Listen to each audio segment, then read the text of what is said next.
Hi,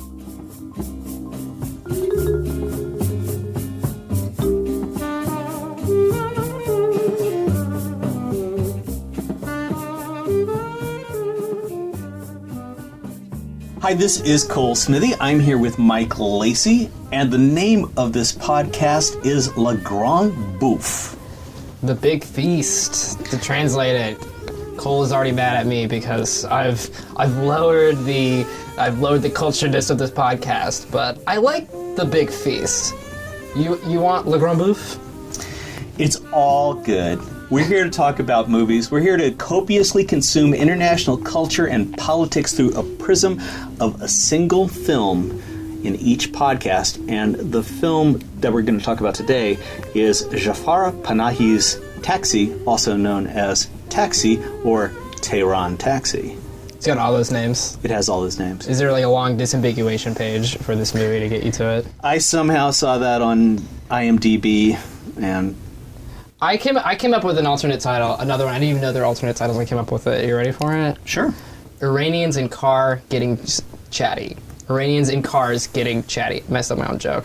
But yeah, it felt like the Jerry Seinfeld show, kind of, with where he hops in with Chris Rock, and it's just a little bit more sort of cultural undertones of I don't see Jerry Seinfeld getting banned from America anytime soon because of what he's doing on a web series. Right, yeah. There's a lot of things about this movie. People think that it's a documentary. If you go on certain, I don't think on IMDb they call it a documentary, but there are places where they call it a documentary. To me, it was very clear that it's not a documentary, that he had written the film. But it's also interesting that he doesn't credit any of the people. They're all non-actors, and he doesn't, if you look on IMDb, there's no credit given for any of the actors in it. Well, there's literally no credits. No. I was watching the time scroll down on Netflix, and there was 10 seconds left, and I was like, where are the credits going to be? And so I think what a very relevant question is this a movie? Is it a documentary? I think really quickly I realized that it was not a documentary. I went into it very cold, not knowing much about him, about the movie, and I came away asking whether the movie itself considers itself a movie, or whether they're trying to slip through the radar, and maybe even like legally he can't make movies, right. So he's pretending to make, like he just has a dash cam in his car, even though there's clearly at some points multiple cameras. In addition to his niece like filming on her little handy cam. Right. Well, I think we should set it up a little bit, because the way that you and I came to this film, it's on Netflix, and Jafar Panahi is a critical darling. Everyone loves him. He can do no wrong. Sight and Sound gave this film, they called it it was the 14th best film of 2000 or something, 2014. It's 15 on, I don't know. 2015. It's 15 on the internet, but maybe, I don't know when it was produced. I know it's the third film that he's made since he has been imposed with this 20-year ban of not being able to make films in Iran. And so there's a lot of baggage that comes with this film. I don't know how many people would just scroll down Netflix and say, oh, I'm going to watch this Taxi movie set in Tehran. But it's interesting when you start to find out these things, that he's a banned filmmaker living in a country that would really rather not have him there. I went into this movie doing no research in the hope that watching it blind would let me assess whether I thought it was a really good movie, because we had talked about how he's a critical darling. People think that he's, as you just said, like, can do no wrong. So I wanted to watch this movie as a movie, and I have to say, I wouldn't recommend doing that, because I came away from it asking, like I was saying earlier, like, is this a movie? His name is in at least one of the versions of the title, and he's such a pivotal part of it. Clearly knowing his story, it felt more like an art piece to me. It felt more like a modern art experiment than a scripted narrative film with a beginning, middle, and end. To me, it felt like a cultural expose from the very first scene. As you said, there's no credits. And the opening scene really sets the tone because he's waiting at a stoplight. You're seeing through the front windshield. You're seeing the women in the burqas walking across the street. You're seeing what the traffic conditions are. You're in Tehran. And so immediately watching the film, I felt like I was living in Tehran for a little bit, which I find pretty interesting. Have you ever seen Tehran before? I have not. I've lived in Mexico, and my first thought was that it was completely familiar. I really thought of Tehran or Iran in general as going to be like much less developed. I thought that was really fascinating. That first shot, that static shot that you can tell it's through a windshield.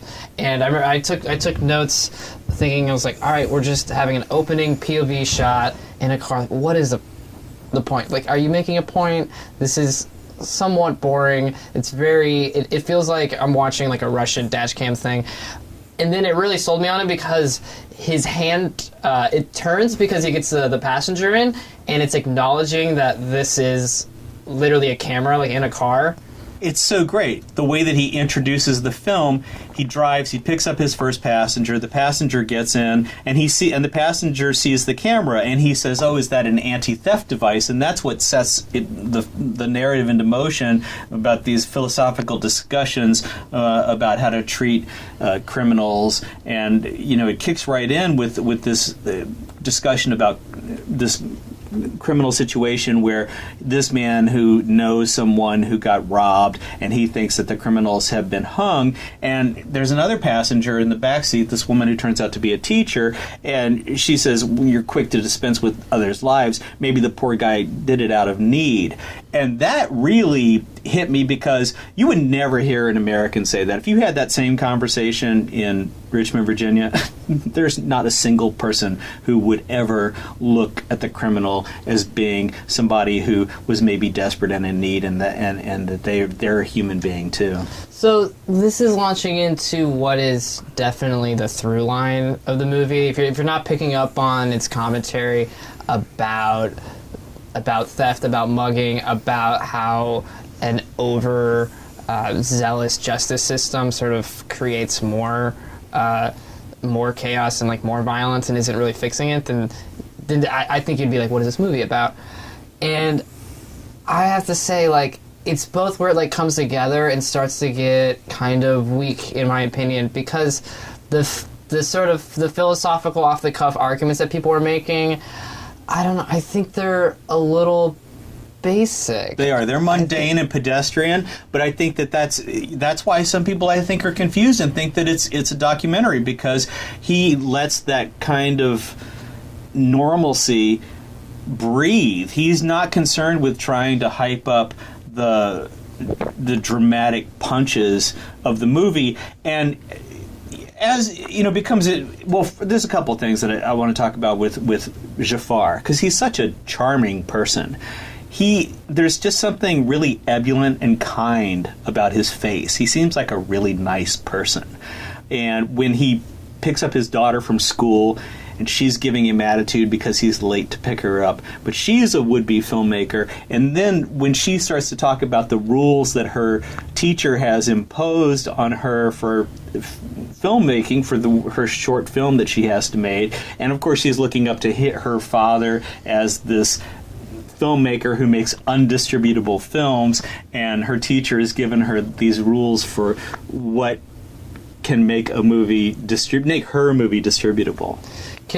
I don't know the rules of this podcast. Can I disagree like on a bunch that counts? Like, of course. I find Jafar, looking at the way he interacts with all these characters, as, and maybe this is the point, but he just seems like a goody two shoes. He's giving everyone free taxi rides. He's always trying to do the right thing.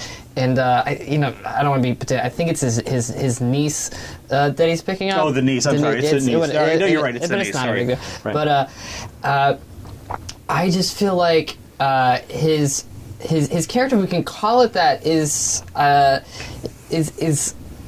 what's he doing exactly? Like, I think he's the most aware of the camera and stiffest. And if this is supposed to feel like really a found footage, like documentary of sorts, I think I would have rather him be played by an actor. Clearly, like for the intent of this, it must be him because he's the one who is in this situation. But I didn't feel like I was getting anything from him, and like I was like stuck with the fact that this was the real guy. Okay, well the point that I'm going to take issue with is the example that I'm going to give for taking issue with your point that, you know, he's too goody two shoes, is he picks up this poor guy he's not quite crippled, but he doesn't walk very well. I think he's a little person. And he's a little person. He's got a whole set of issues, and this poor guy is selling black market movies that he has to get in a cab to go to his buyer. And of course what happens with this guy is that because he's trying to make more sales, and he's in Jafar Panahi'S taxi, he tells the person that he's selling the stuff to that now he's teamed up with Jafar, and they're working together to sell these movies.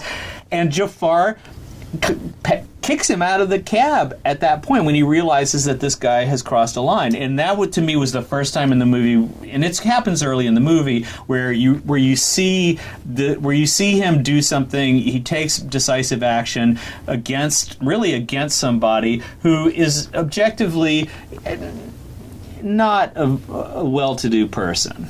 Is that so? I like the scene you're describing as you did, and is that really like how you read how that happened? Like that makes sense to me, but I felt Jafar is not. I didn't get that watching it. It seemed like I remember the scene. He comes back in the car. He's just my partner, and he just kind of smiles and says awkwardly, like, "So I'm your partner now." And the women get in and they drive, and then he kicks him out. And maybe I'm just a bad movie viewer, but I didn't make that connection. I didn't feel like he was. Can you imagine a director like Martin Scorsese or Quentin Tarantino playing themselves? I feel like they would have gone bolder and more interesting. Maybe he has to keep himself. But they're not under house arrest or banned from making movies. We remember the guy comes back after he gets kicked out because he's dejected. He knows that he's crossed a line, and he comes back and he apologizes after he's out of the car. After he's out, he comes back and apologizes, and that to me that was I understood. I felt like I was starting to understand things about Jafar and about Turanian culture that I hadn't been privy to before. Well, let's just talk about what this guy's job is. You know, just in what this movie, things I love about this movie, it's showing me things about Iran that I had no idea about, and that you wouldn't think about. Is I knew that Western films are banned, and I knew that they somehow see them, but I think their internet is also restricted. So clearly there would be guys who drive around from house to house showing you Western culture. And I think he said that he used to deliver movies to Jafar, and so like they know each other from the past. So that's a really interesting window that there's. Well, he worked in the video store that Jafar used to frequent. Oh, okay. So I think it's a really interesting window that there would be someone who would jump in cabs and be delivering illicit Western. It's like was this like Transformers 5 or like Walking Dead season 4? You know, it's a really it's to me that's a very narrow but like powerful slice into what's it mean to be in a repressed country and how do you get a window out of it. And Jafar doesn't make a judgment on him based on that he's selling stolen things. To bring it back around to the stolen things, the mugging, the theft that's happening clearly in this country because of the overzealous prosecution. But what does he take grievance with him? It's because he steals like his name, he steals like this partnership. I'm interested in why he gets mad at him in that scene that you're talking about. Well, there's a lot of allusions to crime in the movie, and the movie ends with a crime being committed, and we really don't find out anything about that. But as a Westerner watching this movie, you're always making these analogies, and when you see scenes, for example, when the niece gets out of the car and you're worried that she's going to get hit by a car when she crosses the street, and then his old neighbor whose father was friends with his father. leaves the girl in the shop where he's bought her a Frappuccino. In America, you could be thrown in jail for that. If you abandon a 9-year-old kid or leave your 9-year-old kid, there's mothers that have been arrested in this country for that kind of thing. So you're constantly making these analogies about what's going on in this situation in Tehran compared to what would be happening in my city or in, an Ohio suburb. So to jump into that scene, one thing that's interesting is happening is the neighbor brings over a video, shows Jafar, and it's a video from security camera, and we don't see it, we just hear about it, but he's being beat up, he's being mugged by a man, and there's a woman there, and he's like, and the worst thing is I knew who it was, and who it was that guy right over there, which was a little, stagey for my taste. Right. Well, there's another clue that's not a documentary, and there's a lot of clues like that. I think. Going and not knowing if it was a documentary or not, there were certain, just the ways that the cameras worked and things happened. I knew it couldn't have been a documentary. Well, we have to discuss the fur on the dashboard. The fur that comes and goes on the dashboard. Did you notice that? I didn't notice that. There's this fur that you think maybe he's concealing the camera in this faux furry stuff that's on the dashboard, but it comes and goes. It's not there in the opening scene, but it's there, and then it's not there. So obviously this thing I don't know, maybe he was using different cars. I know that there's funny stuff, a little stuff that he had to open the sunroof on the car to be able to properly light we should say that the whole movie is shot in the car. There's nothing happens outside of the taxi. Yeah, we've gone way too long without expressing that. We have. And I could make this whole thing about the cinematography of it and things I like and things that I don't like, but suffice to say, yes, that's everything is within the car, and there's. It seems so. Can we jump into this? Can we really what is the reality within the movie itself about what's happening with this filming? So there's ostensibly one camera that's referred to, the one that the first passenger turns. Well, there's two cameras. The niece shoots. Right. But there are at least 4 angles of cameras that happen, because there's one that's back on Jafar. And then when we have the woman with the husband that had been in a car accident in the back seat, it looks like someone is in the passenger seat with a camera. And at this point, and the blood comes and goes. It's smeared on the seat, and then the next scene it's gone. And it's ketchup colored, yeah. And when they came in the car, I knew it was definitely not a documentary, mostly because of that camera work. They weren't the worst actors that came in, and conceivably this could have been happening, and it would have been the biggest get of a documentary of all time if a man dies in your back seat while giving his will to his wife. And that's very worth talking about, and what it's revealing about culture worth talking about. But just stick with the camera work is, as soon as what I wanted the movie to do from a technical point of view is, as soon as it's acknowledging that it's not a documentary and that these cameras are doing things that they couldn't be doing, just go to fucking town, film it well. It did feel though the camera were high quality, you could see outside, you could see inside, they weren't interesting, and once I knew that they were fake, give me the good angles that you have shooting in a regular car scene. Admit that this is fake. It felt like he shot it on GoPros. Yeah. It really did. Well, let's drill. Iranians in cars getting chatty, I repeat. I like it. Well, that's good. Let's drill down a little bit on the genre then, because obviously, it's going for what it's going for is not documentary anyway. It's going for cinema verite.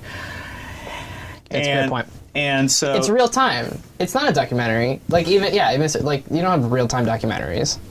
Right, exactly. So it's a would-be cinema verite. I don't even know what genre this movie would fall into. It's not an easily classifiable film, which in itself makes it an anomaly and something interesting just for that fact. And again, there's no credits. George Lucas got in trouble for putting all of his credits at the end. What's Jafar gonna get having 0 credits? But all right, well, let's get back to Jafar, because there's a lot of history with him being arrested and interrogated.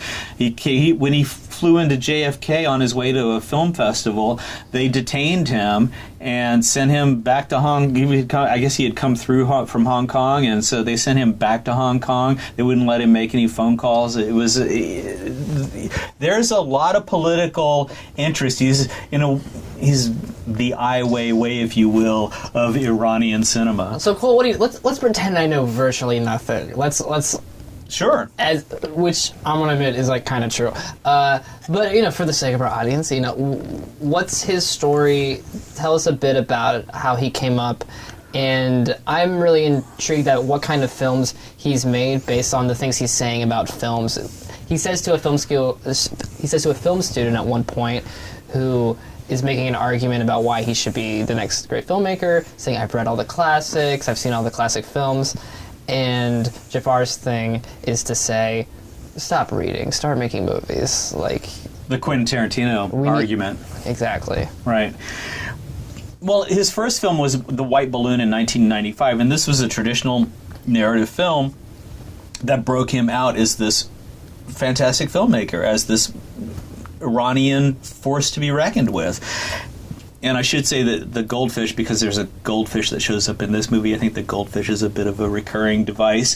But good to know, because it seemed totally random. It did seem a little forced, I have to say. And as much as I sound like I like the movie, which I do, I like it. I think if you're holding the film to Western standards, it's probably a B-. That's kind of what I'm trying to say is I want to know more about the context to see what this film means, because just as a film, I'm interested by the fact that it's denying that it's a film. It screams like to know the context, but just purely as a film, what it's attempting to do on that level, I was not deeply impressed. I agree. And I think you do have to know the context, and that's one of the things that disturbed me a little bit about Jafar, because his last film, This Is Not a Film, which I thoroughly enjoyed, because it was all set in his apartment, and you really felt that you were in the apartment of this filmmaker who couldn't leave because he was so repressed and controlled by his circumstances under this authoritarian regime. And in this one, he's driving around, and he's thumbing his nose really at the authorities, and you have to think, well, if he was living in those conditions here, the NSA would be all over him, and the CIA would have hauled him off long ago. And so that there is that issue too. If he's really banned, the authorities know that he's releasing these films. Shouldn't they just go snatch him up and throw him in prison? So I don't pretend to understand or know anything about the judicial system in Iran or his specific constraints, but it does seem a little questionable about how serious they are about containing this artist.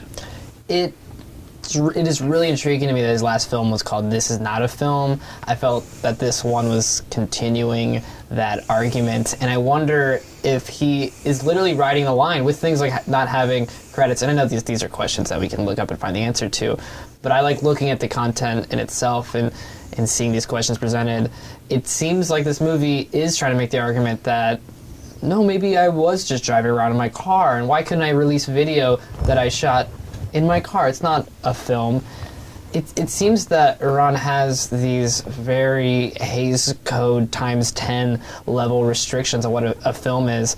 And I have to say, his niece being in a film school course and another filmmaker getting the car earlier, it does feel pretty shoehorned to have people showing up that happen to be talking about what. I just want to say, though, that girl is so adorable. She's great. She's the cutest little kid. Yeah. When she comes on in the taxi, it's great because she is just this ebullient little kid. No, her and Jacob Tremblay, Hunger Games 7, it'd make $1 trillion. If you could sell it in Iran and the U.S., like Sony, if you're listening, I got the next big thing. It's too bad that she didn't get credited, because she could go places. Yeah, no SAG card, I guess. Yeah. No. Well, all right. So now that we're back talking about the niece, let's talk about the film within the film. her film that she's shooting. Right. That's very interesting. That's one of my favorite parts. All right, so tell me why that's one of your favorite parts. I thought that it was... Well, I mean, describe the scene, her story. I'll set it up. She, from the beginning in the car, well, after she chastises him about like not picking him up, and they have a pretty cute banter, and that's Jafar, my favorite, is him interacting with the girl. He leaves her in the car to go to, I guess, the restroom in a gas station. He goes to talk to his old neighbor. He comes right back. He's within view, I think, the whole time. That's right? what he's doing there. Because not when... So they meet up first then at the gas station? What's happening there? Okay. He sees his neighbor. Oh. And he gets... I think he probably does have to go to the restroom. Mm-hmm. And maybe when he's coming out of the restroom, he sees the neighbor. Okay. Yeah, I don't know if he knows that... In American movies, when you go mysteriously to like a truck stop bathroom, there's other implications, but in this film, that's not what's happening. And so she's alone in the car, and he tells her, "Don't let anyone in the car. Don't talk to anybody." And she has her camera, and her intent is to film for her film school class, because they have film school in, I guess, like middle school, which maybe they do. That'd be fantastic. But she's a little Canon. Handheld, the thing that, the brand that Ashton Kutcher was hawking for years, and she is filming as a wedding concludes, and the couple is getting to a car, and there's a young boy, pretty much exactly her age, and he's picking up bottles, and as the groom is giving a tip to the dancer, someone from the wedding, he drops some money, and the photographer. The photographer drops some money? No. I think he's giving the money to the photographer. Well, so there's a guy who's filming. I want to get this right. Yeah, I want to get this right because there are movies within movies within movies. So the groom is coming out of his wedding. I think he's giving money to some woman, like maybe a dancer, someone associated with the wedding, and then he's being filmed on like a classic wedding, like camcorder, giving these boring shots. I filmed like a million of these things, so like that really rang true, this scene. He drops some money, and the boy picking up bottles picks it up, and she is filming this whole thing and is following the boy as he goes around, and she calls him over to the car and says, like, "I saw you steal that money. I want you to give it back. You made my movie impure, and I can't show this." Right, it's the oldest thing in the book. Finders keepers, losers weepers. This poor little kid, street hustler, is lucky enough to pick up, I don't know, 50 quid off of the street, and she's going to hijack him and put his morals straight, which I have to say is an Iranian thing, evidently. I guess it's an American thing, too. If somebody sees you doing something that's a little bit out of line, they feel completely in their shoes to come over and tell you about how you've overstepped your bounds. Well, I have two things to say. A, I watched this movie last night, was walking to work today, found $1 in like the gutter today, and totally had weird feelings about it. Normally I wouldn't have thought twice, but today I was like, what if there's a little girl filming me in the parking lot? Well, in New York City, I don't know if you remember this, but a few years ago, the cops were dropping wallets in Grand Central on the subway platform, and if you picked one up and stuck it in your pocket, they hauled you in. Is that a crime? Evidently, the New York City police think so. Okay. They were using that as a sting operation, which is so ridiculous because I have found wallets with money in it, and I have done I have done the ethical thing, which is to take all the cash and then return the wallet. I mean, to me, that's the ethical thing reward. to do. It's a built-in reward. Right, it's exactly right. I found a wallet. I feel there's like a Seinfeld bit. We have a system.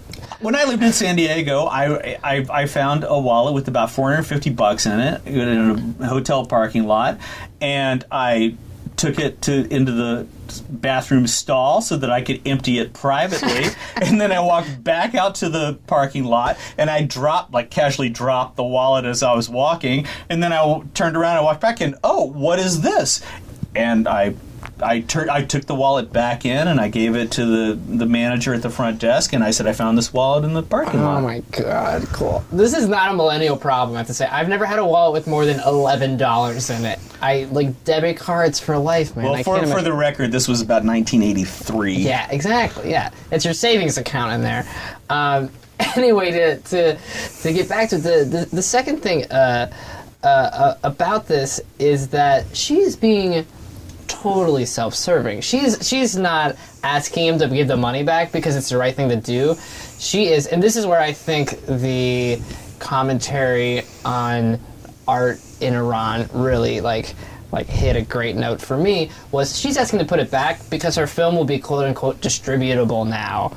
Because exactly, and that brings us to the rules. We should briefly discuss the rules that her teacher, because she very clearly tells her uncle what the rules that her teacher has given her for making a distributable film, and they are the rules of movie club in Iran. Number 1. That's right. You don't talk about movie club in Iran.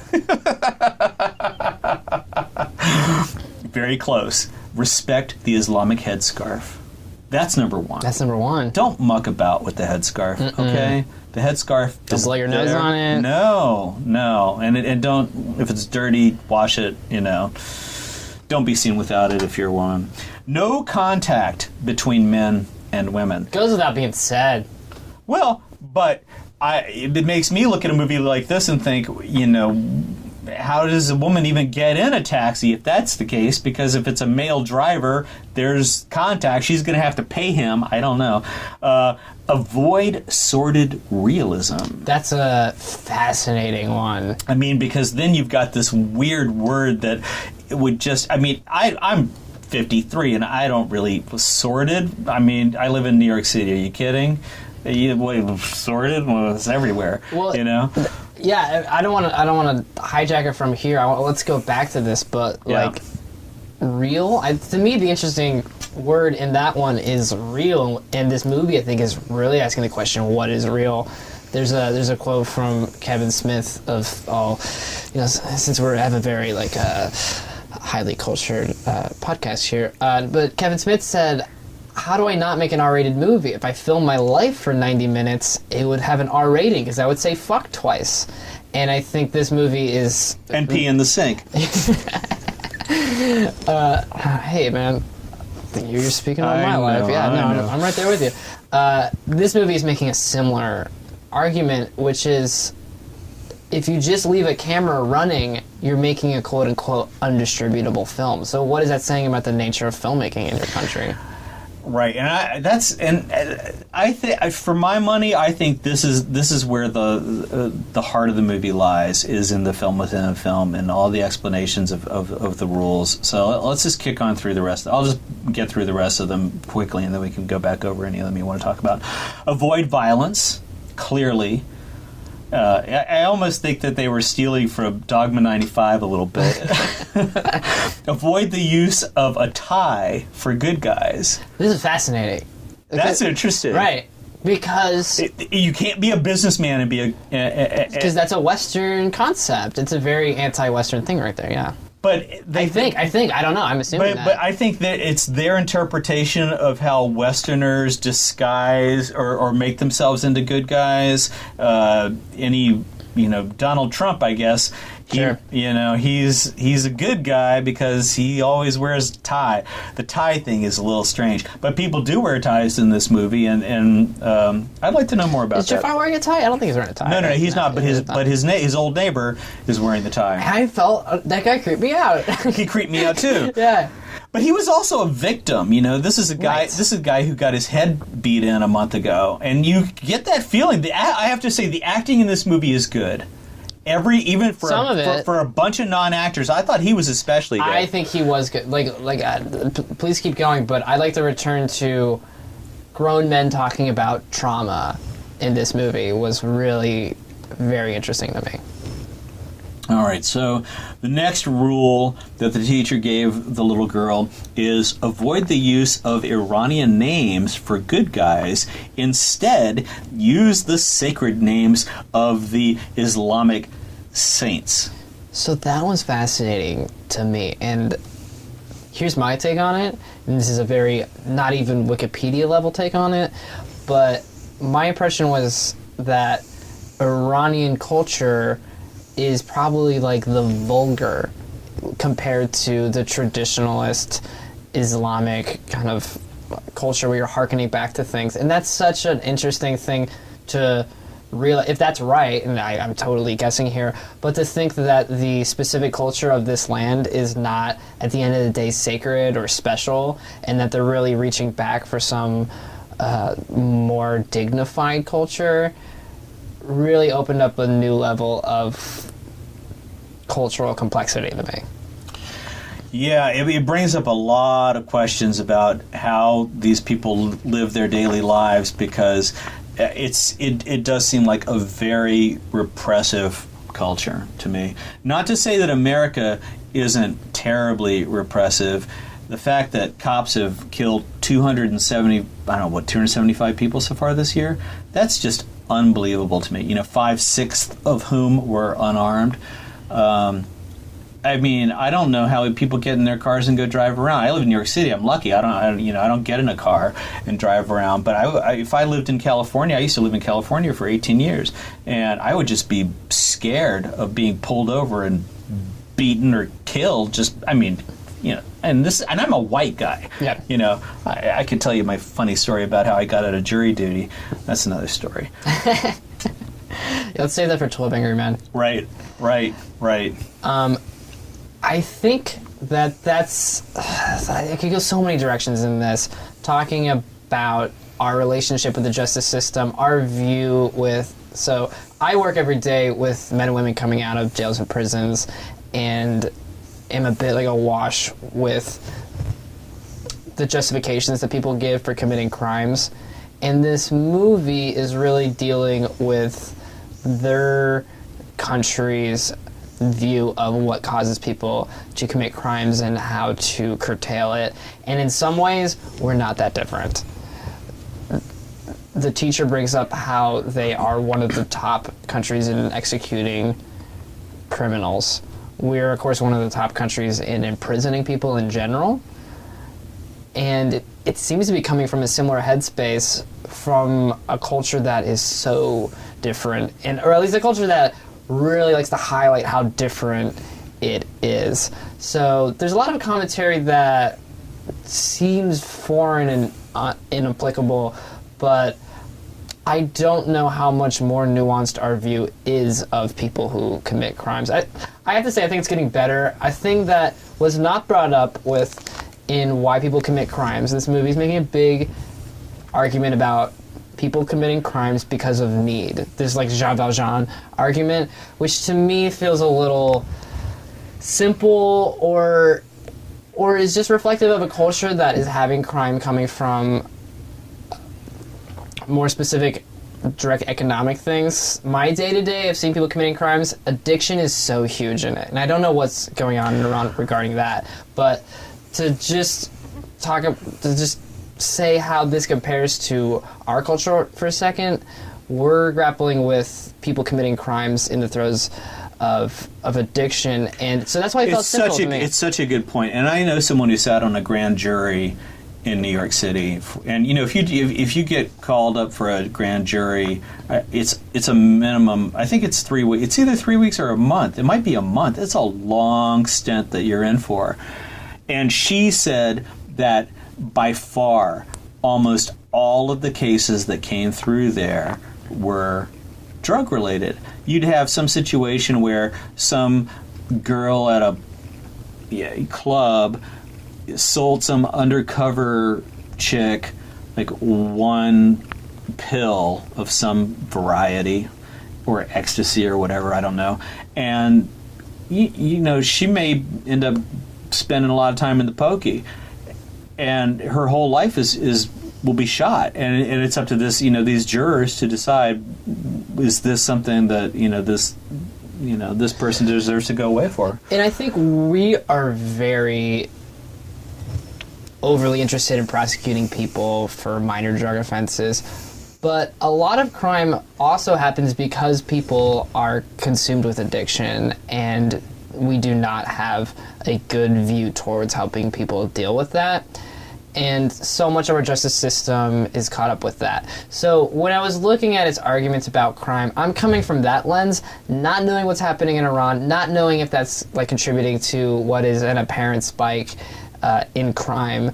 And so when their argument was just well, maybe they're in need, and the neighbor seems to have come to a place of acceptance, and he's saying, so the neighbor who is mugged, that he meets up in a car, he comes to this place of acceptance, saying like, well, after they stole my money, they're doing all right now.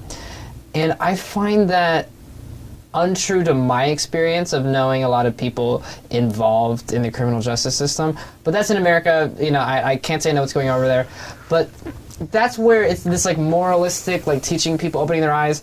Maybe it's almost like if Iran is really so simple in its view of crime that it comes from being just a bad person, an impure person, someone who like doesn't know Islam very well or is ignorant of Sharia, then yeah, they got a lot of shit to deal with. That's how simple it is. But it rang it rang false to me on what it was. Its core argument is raising awareness about that, and that's a thing that I did not like about this movie. Well, and it is the through line of the film. It is the theme, the overriding theme that I took away from this movie is exactly what you're talking about now, which is, and in a way, I think it's maybe the filmmaker trying to let himself off the hook a little bit about about being banned from making films, you know, because in a way he's a criminal. So, you know, how should Iranians look at criminals, but also how they have to live their lives with all of these rules constantly running through their minds about what they can and can't do, should and shouldn't do. And so that's what I took away from it. The whole movie is full of criminals. You have, from the beginning, the guy that gets in the car that admits what his job is. I'm a freelancer. He's a mugger. We have the guy who gets in the car that's selling stolen DVDs. You have the main character, the director, who is banned. And it's trying to show you something about shade, that these are all people, that they're doing it out of need. I don't know if it fully landed this. Again, it's like this Jean Valjean argument. Like, some people, they really need to steal this bread. I felt like it was a very simple, moralistic tale on that level. I agree. So, Jafar Panahi, overrated. Not really living up to the critical darling, and I think this is a danger of critical darlings is, you know, unless you're Elvis Costello and you really can pull it off, it's not such good water to be in, and I think that's where he is. I'm going to catch the next taxi. Excellent. Well, thanks. Until the next Le Grande Bouffe. The big feast. Thanks for listening. If you've made it this far, see you soon. See you soon.